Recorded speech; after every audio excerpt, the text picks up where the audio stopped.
Hi, BookTube. It's Peg. I am back at the History Shelf. Today, what can I say? I have a bunch of books to show you, and it's really only part one. The mail still is running.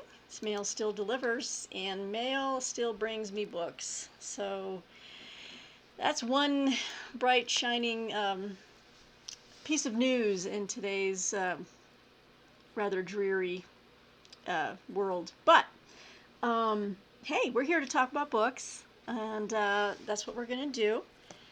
So this first video will be for all the new books going on the History Shelf. Literally, not only just the channel name, but the History Shelves. Most of it is history. I have one classics literature, and yeah, most of it's all history. So, which is my favorite. And these come by way of HamiltonBook.com, one of my favorite bargain book websites. I have another book haul, which is from BookOutlet.com, and I'm going to save that for another day, maybe tomorrow. And that has more of a mix of fiction and nonfiction. So let's just stick straight with history today. Although the first book I'll show you is actually a compilation of classic literature. So having said all that, let's dive right in, guys. All right, so I should say I came to this book because I've been getting more and more interested in the Italian Renaissance. Mostly since when I read a book on the Borgias last year, and I really liked it. And I never really thought I could comprehend just the literally Byzantine world of Italy during the Renaissance, and all the different factions and the cities that the trading cities that were constantly at war with one another. But I don't know, the Borgia book kind of got me really interested.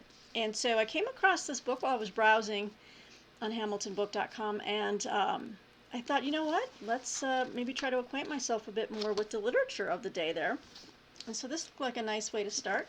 This is the Italian Renaissance Reader, edited by Julia Conaway Bondinella and Mark Musa. Let me see if we can get that in there. This is a Meridian edition, so it's an older edition. It just has a slight little remainder dot, which is nothing. Has a nice selection. We get little selections from the Decameron in here. Selected poems from the Canzoniere. I need to brush up on my Italian. Selections from Machiavelli. We got the Prince. I have the Prince. I want to read all of that all the way through, but there's other little snippets in here, and I thought I'd check it out. I think it was, let me see, I've got the prices up here in case anyone's interested. This one was $6.95. So, ah! Oh, I didn't see that. I got a little marker mark on the back. I didn't do it. She didn't do it. No. It wasn't Martine. Listen. It was the... My mom taught me that writing in red pen is rude. Writing in red pen, so, unless you're an editor, that's not me. Is rude. Well, they say even now they don't want editors to use red pens because it's too hurtful for the writers to see red ink. We use purple. I'm like, really? No, I use red. If it's all over your paper, it doesn't matter what color it is. It doesn't matter. If your paper's marked up, it doesn't matter what color the ink is. Anyway, so I'm sure not all of them are like that. I just, you know what? I don't care. It's just a nice little copy. Next book I got, I thought it would be a little bit longer than this. I guess I didn't check the page count, but this will be a very fast read. Wow. This is only 137 pages. But this goes into my interest in both Middle Eastern history and religious history as well.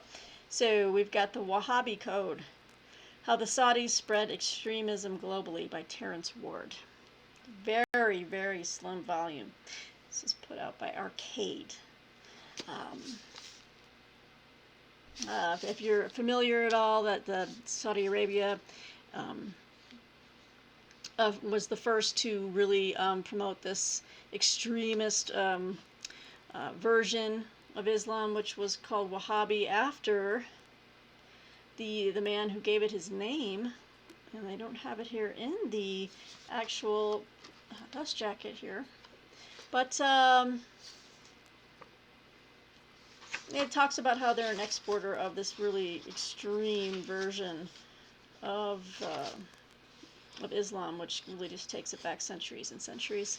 Anyway, this is the Wahhabi Code, and I thought I'd check it out. It's extremely 130 pages. I had no idea. So like $6.95. Okay, now we get into these are some really big, thick books. Get excited. All right. Now, this is to add to my already fairly comprehensive library on George Armstrong Custer.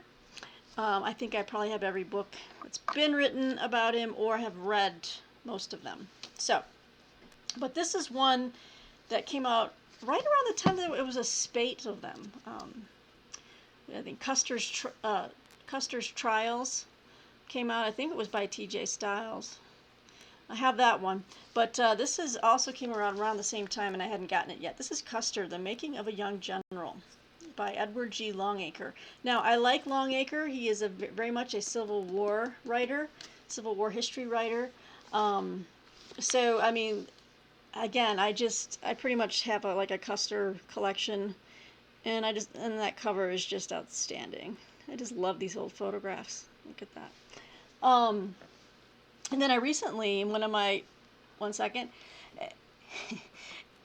recently in one of my videos, I had a book called The Other Custers, which I also got from Hamilton Book, and that was about his siblings and what happened after the Battle of the Little Bighorn. But also love this guy. Well, okay, I don't really love this guy, but I'm interested because he fought with the Michigan Cavalry in Civil War, and I'm a Michigan girl, so it's just a little known fact that I just find it came from the Wolverine State. Yes. Well, I was just Martine. thinking. So, you know the way you're always wanting to grow Boomer's beard and mustache into a Civil War type. Yes. Like, this is your moment to grow some Civil War type hair. Me? Not facial hair, but yes, hair.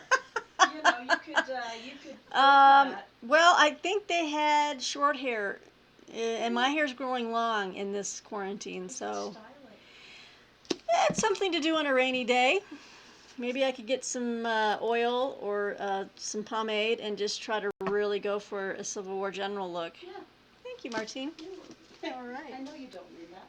I don't. Okay. All right, next big book. I've been meaning to get this for a little while, and it finally was added to the inventory of Hamilton Book. Got it for $9.95. First edition from Viking Publishers. This is Victoria's Century, the United Kingdom, 1800 to 1906 by David Cannadine. I will read you a little excerpt of what this one's about. I won't read for all because I've got quite a stack of books here, but 19th century Britons experienced an astonishing and unprecedented series of changes. Cities swelled to previously unimaginable sizes. There were great leaps forward in science and technology that, when coupled with a growing religious skepticism, rendered the intellectual landscape increasingly unrecognizable. Most of the countries in the world that experienced these changes were racked by political and social unrest. However, Britain maintained a stable polity at home and, as a result, quickly found ascendancy on the world stage. In Victoria's Century, leading historian David Cannadine weaves a bold, fascinating new narrative of 19th century Britain. He shows us a country that saw itself at the summit of the world, one that had become the most expansive empire in history, the leader of the new global economy, and the owner of the largest navy ever built. And yet it was also a society permeated with doubt, fear, and introspection, one that recognized the tenuousness of its position as a great power and moral force. Then it kind of just goes on. I think that pretty much covers it. But he kind of takes a look at all the different elements of that and how the British citizens kind of handled that contradiction. And David Cannadine, I have another one of his books, and this is a big one right here. He's got, he's written, I know he's written more than this. Well, he's written The Undivided Past, George V, The Unexpected King, which I think I want to read that one. Well, I won't. David Cannadine has also written a biography on Margaret Thatcher. Dude. You know what? I can't help it. A lot of people have written biographies on her, not just Charles Moore. It's always good for which I'm still reading, and I will. I've written copious notes, and I will get that review to you, Steve. I promise. I said I would, and I will. You could make it up now and just say. I'm not going to make up this review for him. She did not.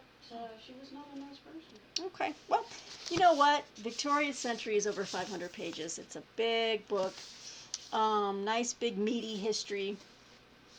And I can add it to my shelf of British Empire stuff, which I showed in my last bookshelf tour. Yes. What's going on over there? Maybe there's so many books about Thatcher because nobody understands why she was such a horrible person.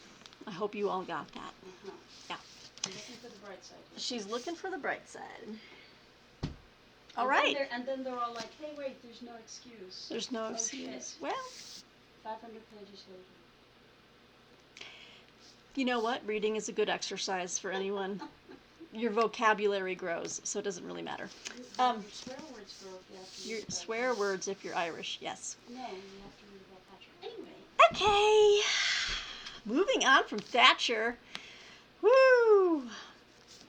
Next book up. Because I'm reading Basic Economics right now, I'm doing a read-along that David Murphy is putting on. Highly recommend you all check out his channel. I'll link him below. Now I'm crawling my way through just because it's a massive book, and I'm currently reading some other things right now as well. But I was browsing this book as I was about to take on the economics read-along. And I do have like a couple biographies on John Maynard Keynes, and I mean, it does interest me, you know, and this is a general history, which is less, you know, the polemical stuff. But anyway, this is The Summit, Bretton Woods, 1944.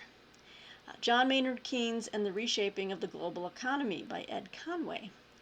This is put out by, I think, Pegasus Books. Yes, Pegasus Books. This came out in 2014. I think the first American edition was February 2015. So if you guys aren't familiar with Bretton Woods, obviously it was an economics summit, and to help shape, well, I think they were getting ready for the end of World War II, and trying to put together what would be the actual, you know, economic policy of the Allies. But let me just read this to you real quick. The idea of world leaders gathering in the midst of economic crisis has become all too familiar. But the meeting at Bretton Woods in 1944 was different. It was the only time countries from around the world have agreed to overhaul the structure of the international monetary system. Against all odds, they were successful. The system they set up presided over the longest, strongest, and most stable period of growth the world economy has ever seen. Its demise, some decades later, was at least partly responsible for the periodic economic crises that culminated in the financial collapse of the 2000s. But what everyone has always assumed to be a dry economic conference was in fact replete with drama. I love drama. The delegates spent half the time at each other's throats and the other half drinking in the hotel bar. The Russians nearly capsized the entire project. The French threatened to walk out repeatedly. All the while, war in Europe raged on. At the very heart of the conference was the love-hate relationship between the Briton John Maynard Keynes, the greatest economist of his day, who suffered a heart attack at the conference itself, and who was a true worldwide celebrity, and his American counterpart, Harry Dexter White, later revealed to be passing information secretly to Russian spies. Boo! Oh, God, he was a communist, in other words. Both were intent on creating an economic settlement which would put right the wrongs of Versailles. Both were working to prevent another world war.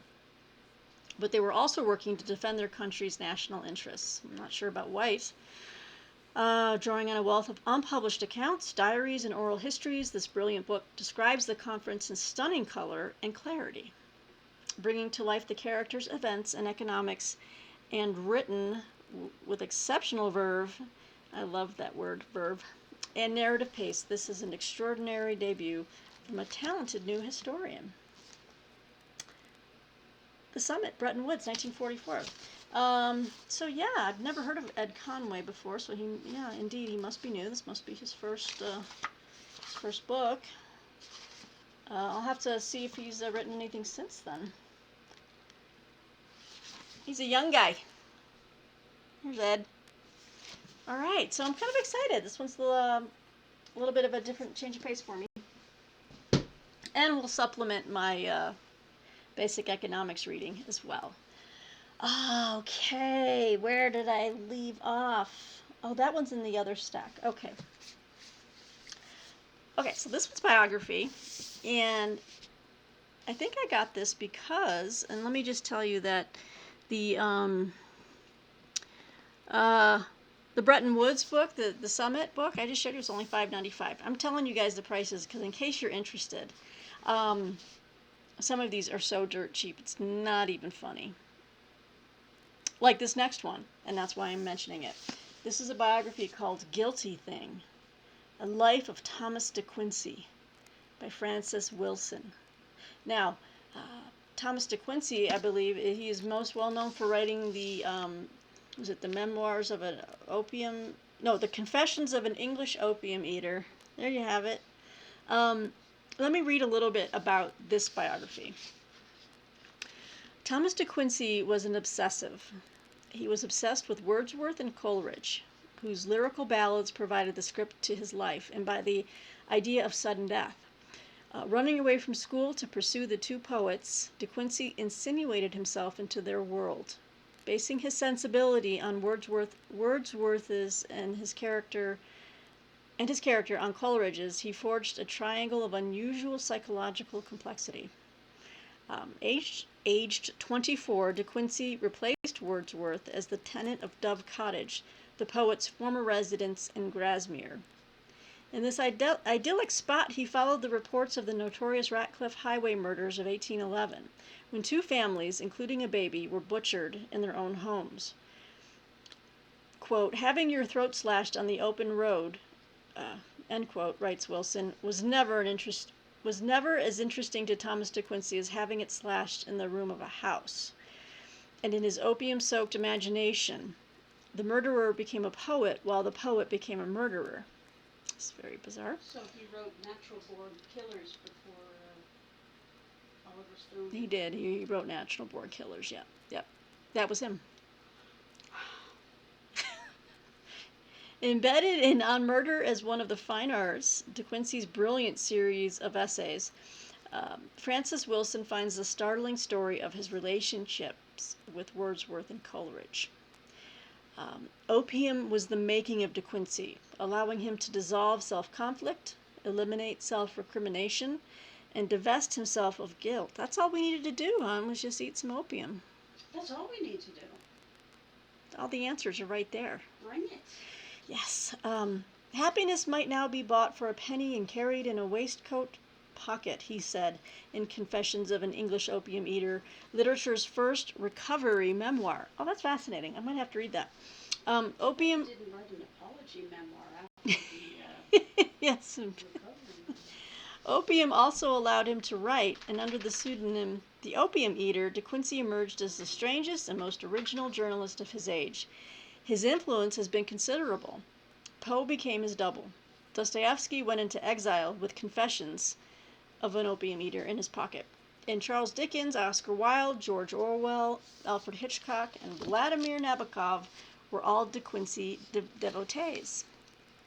"I wonder," said Jorge Luis Borges if I could have existed without De Quincey. There have been other biographies of Thomas De Quincey, but Guilty Thing is the first to be animated by the spirit of De Quincey himself. Following the growth of his obsessions from seed to full flowering and tracing the ways they intertwined, Francis Wilson finds the master key to De Quincey's vast Pyrenean mind. Unraveling. Such an excuse. Oh, he's from Paris. Nope. It's not Paris. Oh, okay. It's something I don't even know. Okay. It's a word I've never seen before. Cool. With a capital P. All right. Pyrenean. So he's from the Pyrenees. P-I-R-A, Nesian. Okay, I'll look that up after this video, everybody. Unraveling a tale of hero worship and revenge, Guilty Thing brings the last of the romantics roaring back to life and firmly establishes Wilson as one of our foremost contemporary biographers. And there's the fine lady herself right there. Lovely. So you guys, this sounds so interesting. Basically a literary biography. And guess how much this was? This beautiful, untouched, brand new, with just a dot. How much was this on HamiltonBook.com? $1.95. $1.95. I said, no, I've got to get it. I got to get it. So if any of you are interested, while they still have copies left, this is fabulous. I'm probably going to want to read Confessions of an English Opium Eater after I read this. That sounds like a bad horror movie. Like The Purple People Eater. Or it sounds like a great horror movie.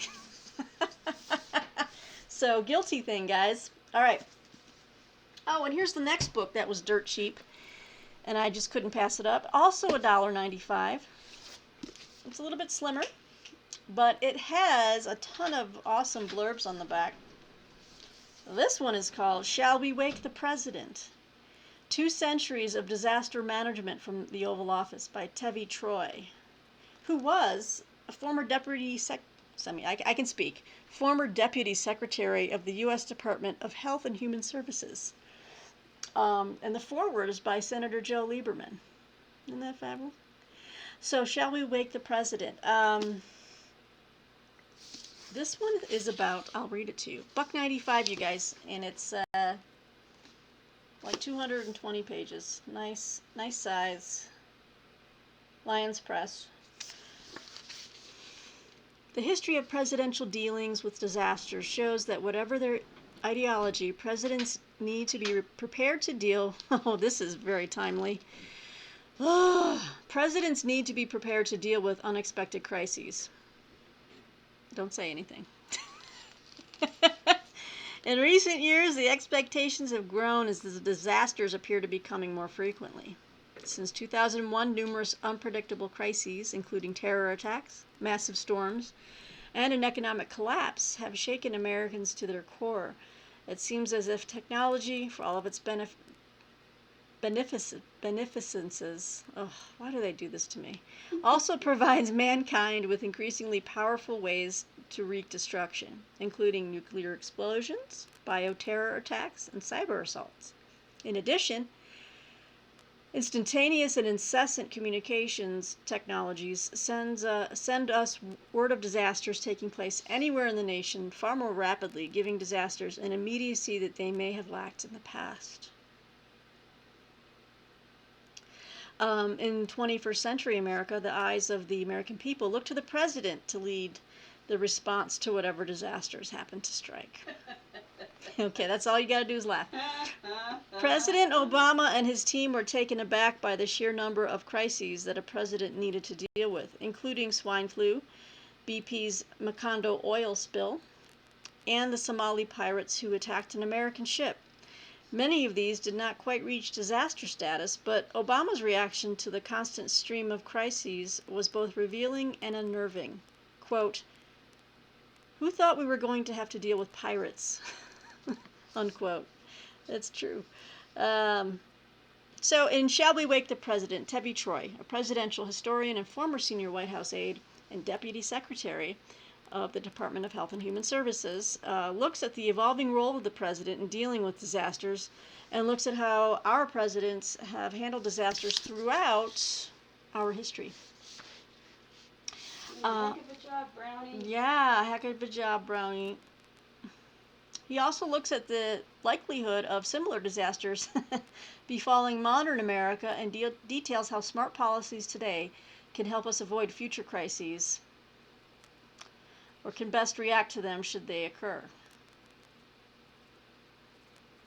In addition, he provides information on what individuals can do to prepare for disasters. Hoard food, apparently, and vote wisely, and vote often.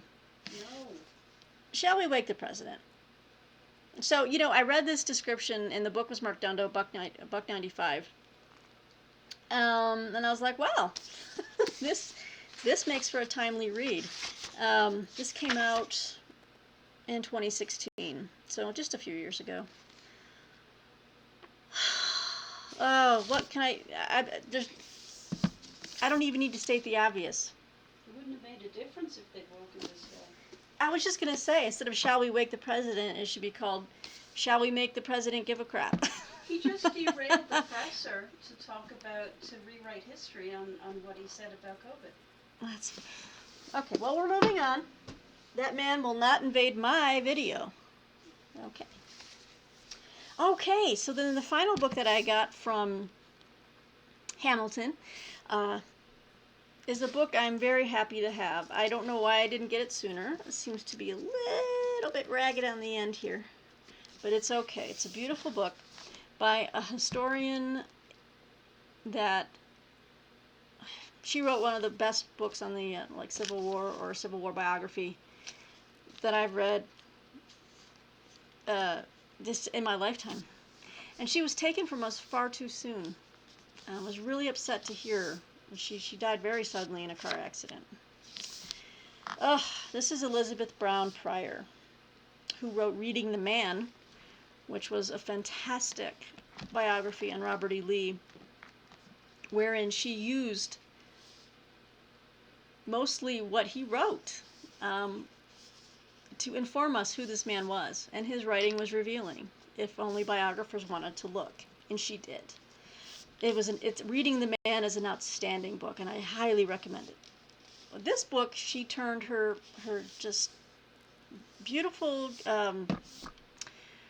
you bust out a big word, perspicacious eye, to a man that most of us look up to, and this country does, and I do, and that's Abraham Lincoln. This is 6 Encounters with Lincoln. The President Confronts Democracy and Its Demons.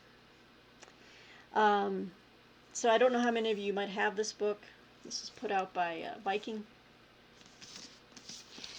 And here is this wonderful historian. It is very sad. She died in 2015.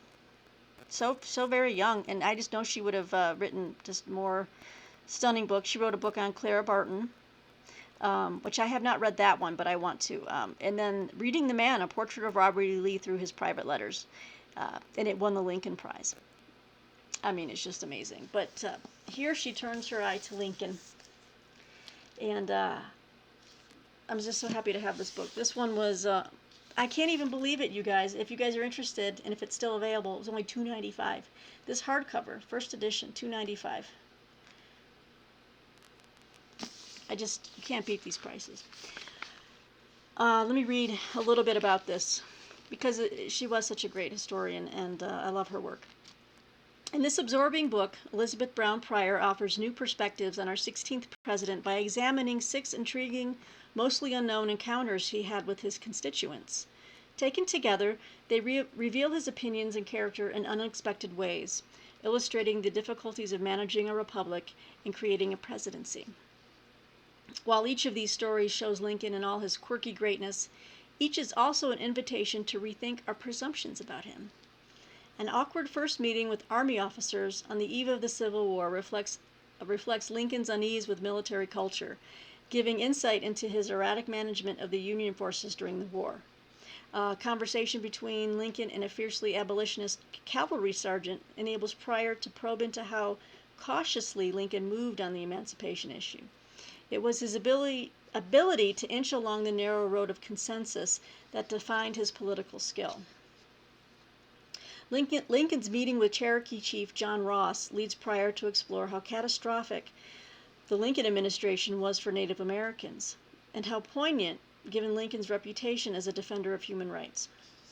Pryor teases out the reasons behind Lincoln's discomfort with the strong-minded women who came to him on political business, and, in recounting a tense exchange with a Confederate businessman in 1865, addresses Lincoln's tortured relationship with the South and the toll it took on him. Pryor also provides a fascinating discussion of Lincoln's fondness for storytelling, and how he used his skills as a raconteur to enhance both his political and his personal power. Drawing on hundreds of first-hand accounts from reporters, diarists, and writers that give the narrative great immediacy, Six Encounters with Lincoln provides a fresh portrait of Lincoln as a beleaguered politician who was not especially popular, who had to deal with the many critics, naysayers, and dilemmas he faced without always knowing the right answer. What this book shows most clearly is that greatness was not simply laid on Lincoln's shoulders like a mantle, but was won in fits and starts. And that's what I appreciate. It's not a hagiography, he was a real person, and Lincoln had his what we would consider flaws. We all have flaws, and a true historian is interested not only in facts, but the truth behind the facts, and trying to pull out those threads of character. And let's face it, no one was made of gold ever in history. There's cracks everywhere. So, just reading this description, you see that not all of it is very flattering in many ways. You see these little strains of, oh, he should have done this, he should have done that, he should have done that sooner. But, to me, she made people more human. And she certainly did that with Robert E. Lee. And he had far more, in my opinion, far more faults than most. Even though people try to turn him into this, iconic figure that could do no wrong. Anyway, so I'm so happy to have her final book, to put that one right next to Reading the Man, and I think I'll also pick up Clara Barton as well. Okay, so I do have one final bonus book, you guys. It wasn't part of my Hamilton book haul, but I was so excited to get it. I had requested it a few times, and I'm trying to figure out a time when to start reading it, because I would like to review it for this channel. Since I read the pandemic book in 1918, I have been interested in the issue of epidemics and plagues in history. And I'm considering reading more. It's funny, The Great Influenza by John Barry is it's like backstocked on Amazon now. I think it's got a resurgence of sales. People are buying this book like hotcakes. And so I think I'm going to wait a while until the book is definitely back in an affordable price range for a paperback. They've jacked up the price for that book. Supply and demand, baby. Basic economics read along. Limited resources mean higher prices. Whew. See, I'm learning, David.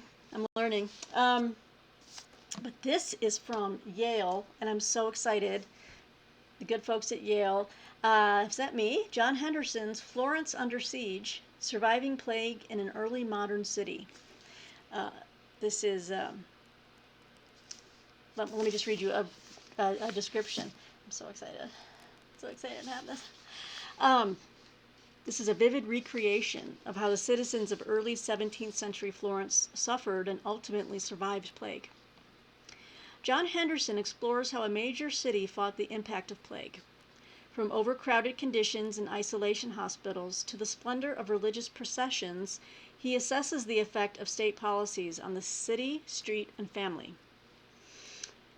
He also brings to the fore the different human reactions to crisis, including fear and petty crime, social responsibility, and cohesion, while charting the strategies adopted to cope with the sick and the dying, as well as those who were left bereft and confused by the sudden loss of relatives.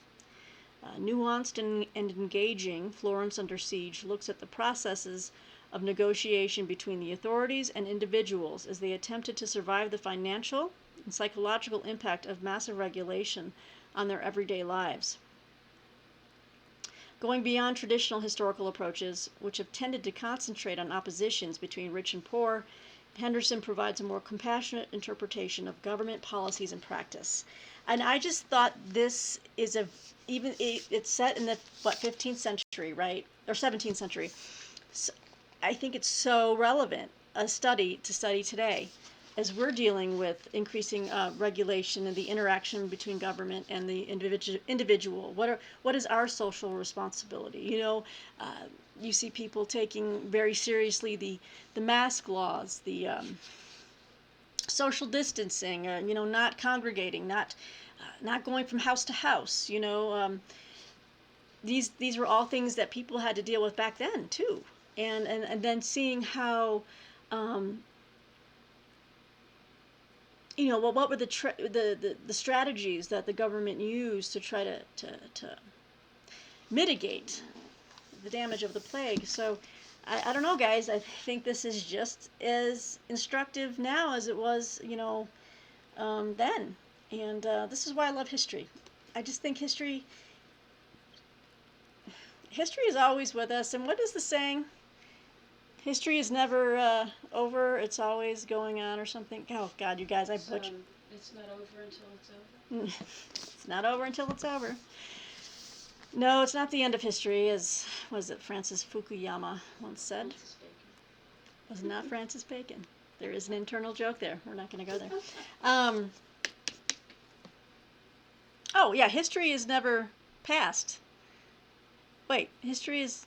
You guys, I can't believe I'm forgetting this. I'm looking it up. I think it's on my blog. I have that quote. The past is never dead. It's not even past. Thank you. It's past. Faulkner? It's Faulkner. The past is never past.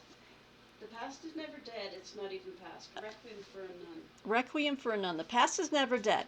It's not even past. So this, and I think this book just kind of tells you that right now. History, things and events are cyclical. The human nature, all these things are instructive and can tell us, and we can learn if we only choose to learn. Is what I'm trying to say. History is there to teach us, and that is your motivational moment for the day from the history shelf. I'm excited. I'm excited about these books, guys. If you have any thoughts about any of them, please comment below, like, subscribe. We will have more. The bookoutlet.com book haul will be coming. In fact, I got a free bookmark at the bottom of that box. I was unloading it today. Look at that. But guess what's even better? Get a $4 off for my next order of $20 or more. So this is how they keep you they keep you coming back. Yeah, and they do the same for opium. And they do the same for opium. Mm-hmm. Good to know. She does. She's always tying things. She's always bringing it back around. Mm-hmm. I hope you guys are having a great. Gosh, what day is it? Is it Monday? It's Monday. These days in lockdown and quarantine is running to the next, and I am approaching a 40-minute video. I hope you're all very happy with that. Whoever is still out there, thank you very much. Again, more books to come, and then I think after that I have some Liberty Fund books that I finally took the plunge on, and I'm gonna have to figure out which 2 shelves will contain my Liberty Fund editions. I'm so excited. Okay, guys, I hope you're well and staying safe and healthy. I feel like I'm forgetting something, but you know what? I'll remember, and I'll hit you up in the next video. Yeah, right. Okay. Have a great one, guys. Bye.